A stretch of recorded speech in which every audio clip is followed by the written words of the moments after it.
Assalamu alaikum and a very good morning to all my dear children. So today we are going to continue our story The 100 Dresses Part 2, which is the 6th lesson of your main textbook.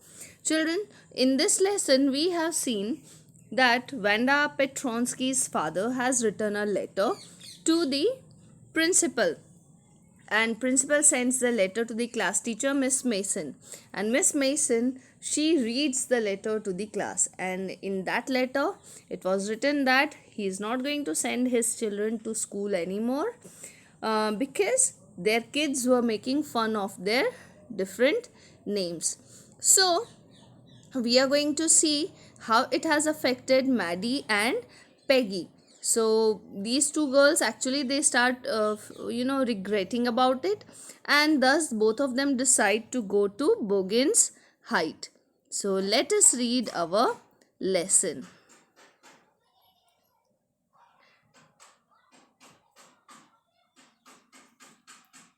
here. I think that's where the Petronskis live, said Maddie, pointing to a little white house. Wisps of old grass stuck up here and there along the pathway like thin kittens. The house and its sparse little yard looked shabby but clean. It reminded Maddie of Vanda's one dress, her faded blue cotton dress, shabby but clean. There was not a sign of life about the house. Peggy knocked firmly on the door, but there was no answer. She and Maddie went around to the backyard and knocked there. Still, there was no answer. So, children, these two girls, when they went to Bogin's Height, they saw a white little house up there, which they thought was the place where Vanda Petronsky lived. The house and its surroundings were shabby but clean. So, just like Vanda's worn out blue dress, the same blue dress which was faded but it was clean, right? That she used to wear every day to the school. Thin bunches of grass grew along the path that led to the house.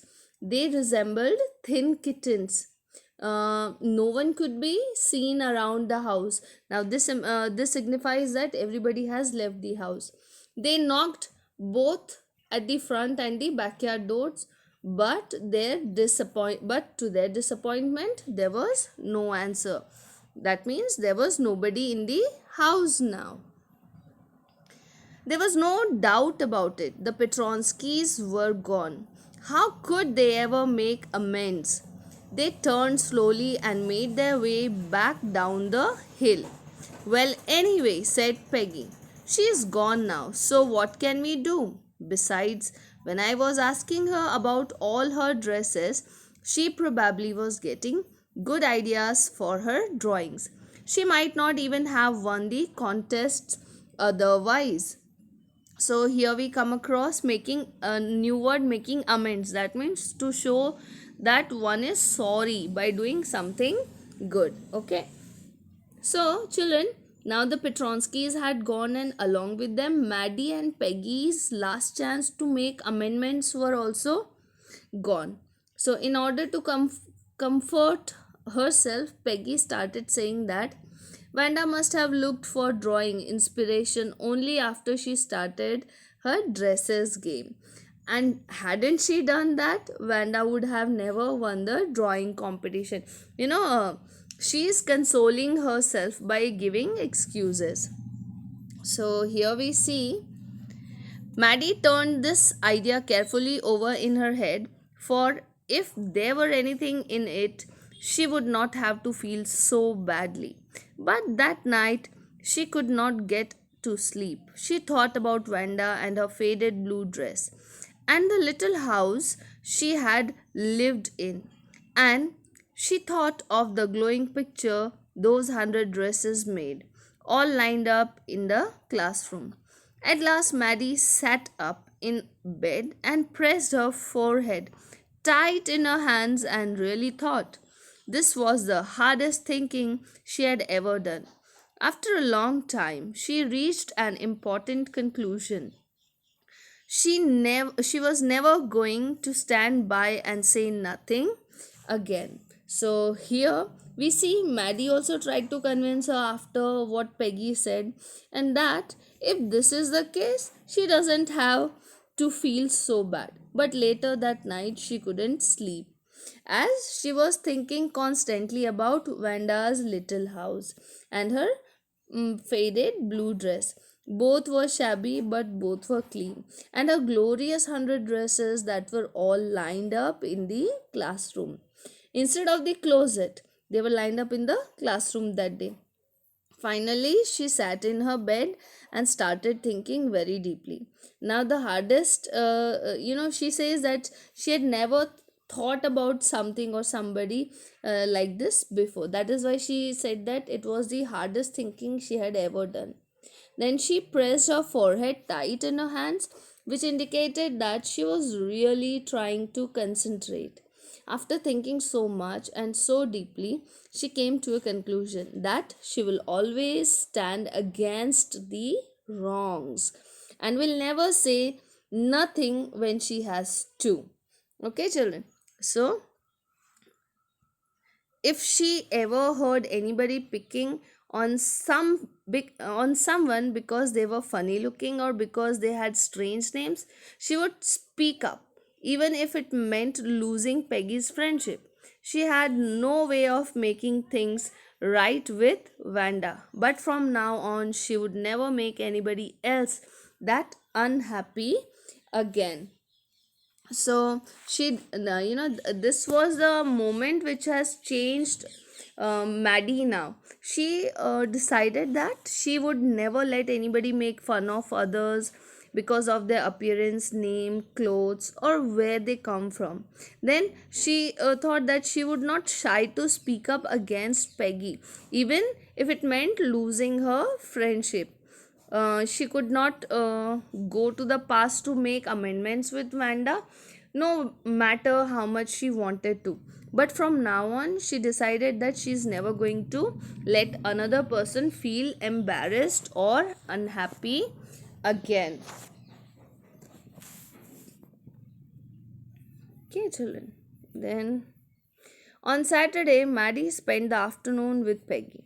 They were writing a letter to Vanda Petronsky. It was just a friendly letter, telling about the contest and telling Vanda she had won. They told her how pretty her drawings were and they asked her if she liked where she was living and if she liked her new teacher. They had meant to say they were sorry, but it ended up with their just writing a friendly letter, the kind they would have written to any good friend, and they signed it with lots of X's for love. They mailed the letter to Boggins Height writing, "Please forward on the envelope." Now, see, children, on Saturday, both of them sat together and decided to write a letter to Vanda, telling her about the contest, asking her where she is living now and how that place is. No matter how much they wanted to apologize, they couldn't summon the courage to do so, and thus ended up writing a friendly letter, as if Vanda was their very good friend. They mailed the letter to Bogenside with, in quotation marks, "please forward" written on it, because they didn't know the new address. So what would happen when this letter will be posted by the postman to Bogenside? He can forward the letter to the new address. Okay. So days passed and there was no answer, but the letter did not come back. So maybe Vanda had received it. Perhaps she was so hurt and angry she was not going to answer. You could not blame her. Weeks went by and still Vanda did not answer. Peggy had begun to forget the whole business, and Maddie put herself to sleep at night making speeches about Vanda, defending her from great crowds of girls who were trying to tease her with, "How many dresses have you got?" And before Vanda could press her lips together in a tight line, the way she did before answering, Maddie would cry out, "Stop!" Then everybody would feel ashamed the way she used to feel. Here, we see that there was no reply from Vanda, but they did not also receive the letter back. Thus, they concluded that it must have reached Vanda, but she was so upset that she didn't answer. They waited for weeks, but still there was no answer. Peggy began to forget about this whole thing. While Maddie, what she used to do? She used to make scenarios in her head before sleeping, where she defended Vanda. She thought of scenarios where large groups of girls surrounded Vanda and would ask her, "How many dresses have you got?" And as soon as anyone could say more, Vanda would interrupt and say, "Stop," so that all of them could end up ashamed. Now it was Christmas time and there was snow on the ground. Christmas bells and a small tree decorated the classroom. On the last day of school before the holidays, the teacher showed a class a letter she had received that morning. Now, see, let us see what was that letter. Here it is written. You remember, so Miss Mason says, you remember Vanda Petronsky, the gifted little artist who won the drawing contest? Well, she has written me, and I'm glad to know where she lives because now I can send her medal. I want to read her letter to you. The class sat up with a sudden interest and listened intently. Dear Miss Mason, how are you? And room 13. Please tell the girls they can keep those 100 dresses because in my new house I have 100 new ones all lined up in my closet.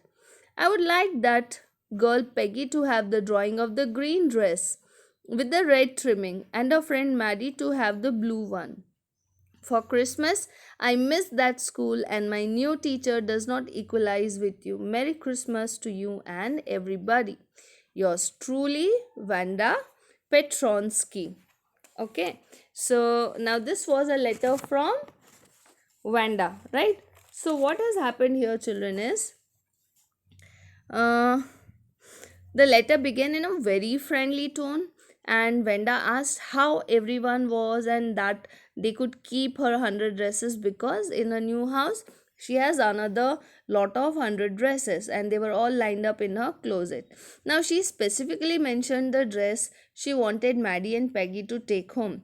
The green dress with red trimmings was for Peggy, while the blue one was for Maddie, and she expressed her affection towards Miss Mason and wrote her new teacher could never replace Miss Mason.